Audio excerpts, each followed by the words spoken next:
That's you when you were about 120 years ago, wasn't it? Probably. Could have been 150 years ago. You know what amazes me is every year there's so much more added. That's the amazing thing. They're adding more and more every year. And now the wrestlers, because they know this is really a great place to be, they're willing to donate their stuff to it. I mean, we've got a lot of stuff here. I got a lot of my stuff here, and it's great. I mean, where else can you have what do you call perpetuality? It's fun that once a year we can come up here and everybody gets a chance to reminisce. And God bless it. There is so much in this place. This is just the first floor. Then there's the second floor. And then there's soon that we're going to be breaking over into the next building next to us. And Mr. Villano, as long as the illness stays in his head and he continues to want to do this, God will give him all the support that he needs. So to all of you guys, if you haven't been here, come on up. It's a lovely time of the year, and I used to be one of the more eloquent interviewers. Yes, 50-cent words. 50-cent, 75-cent words, and here I'm getting stuck only because I'm talking about all my friends.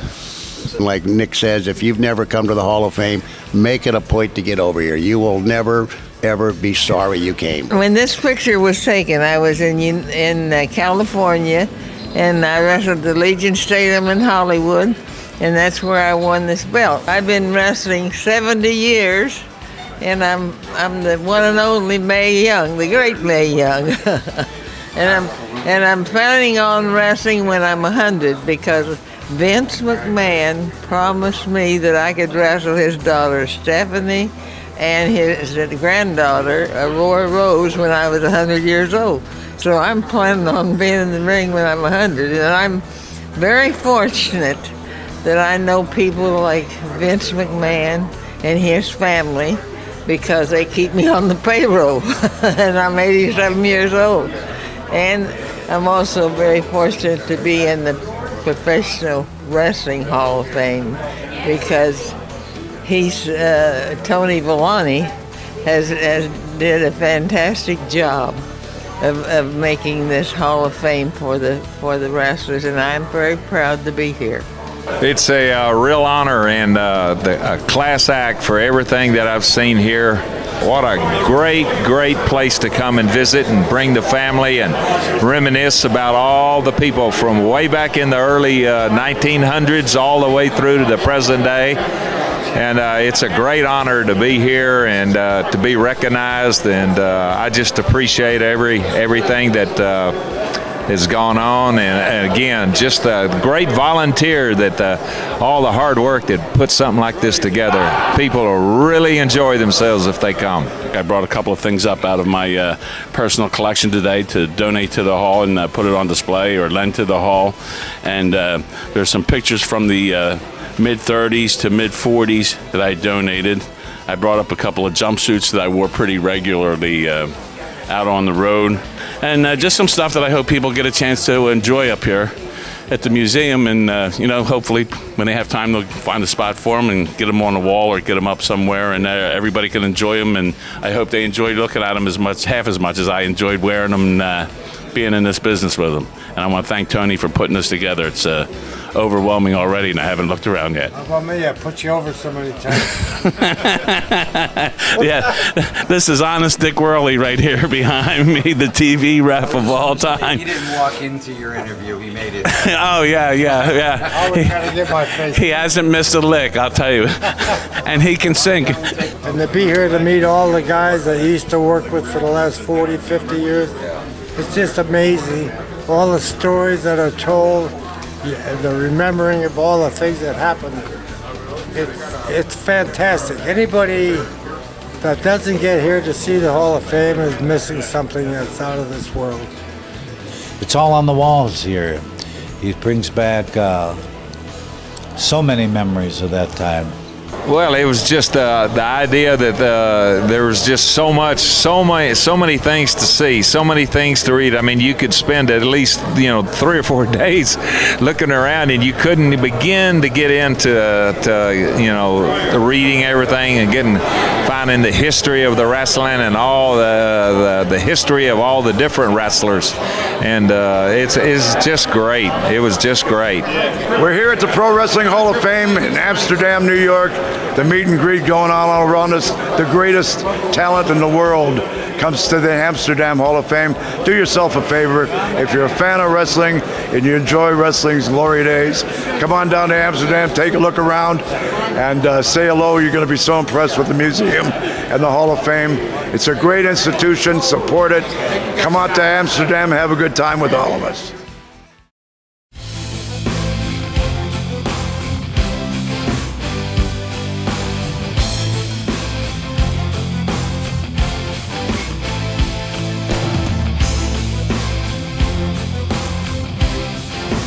On behalf of myself, and I'm sure these people up here, that this wouldn't happen if it wasn't for wrestling fans. So I want to applaud you right now for just a second. Thank you for making this happen. Destroyer and I maybe wrestled how many times? Maybe 20 times in different parts of the world, not only in the United States or Japan. This is part of our business.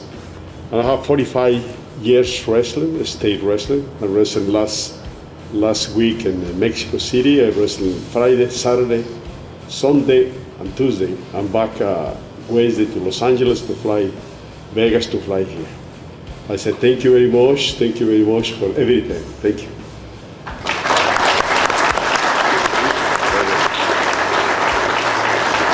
I got my ring on, and I've worn it ever since I had it, and I am so proud to be in the Hall of Fame.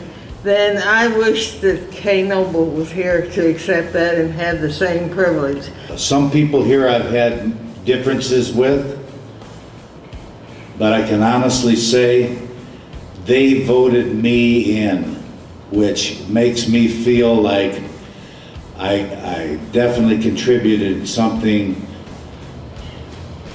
to the wrestling business. I didn't want to see wrestlers running around and not being driving Cadillac cars.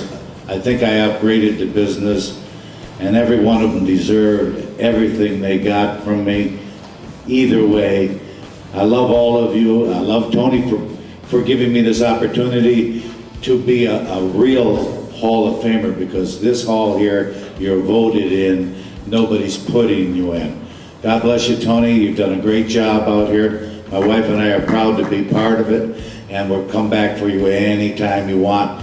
And all of the guys you see up here, Nikki, JJ, Tom, there's so many up here, Destroyer, Dominic, he had 2 bank books working for me. He's in an Italian suit tonight. He's good looking. We've got Johnny Rods over there, and Pete, Pistol Pete, and of course Hump, my dear friend. Can I go on? Do you want me to name them all, or are you tired of me? They're all great, and what made us great is the wrestling fans of the past and the future. Thanks, Tony, and God bless you all. Bye-bye. I never took myself too serious. I just went out, did my job, tried to come home, bring my money home, and but I never really took myself too serious. But this has made me stop and pause, and because we are elected by our peers, it does mean something special. It does mean something, and thank you so much.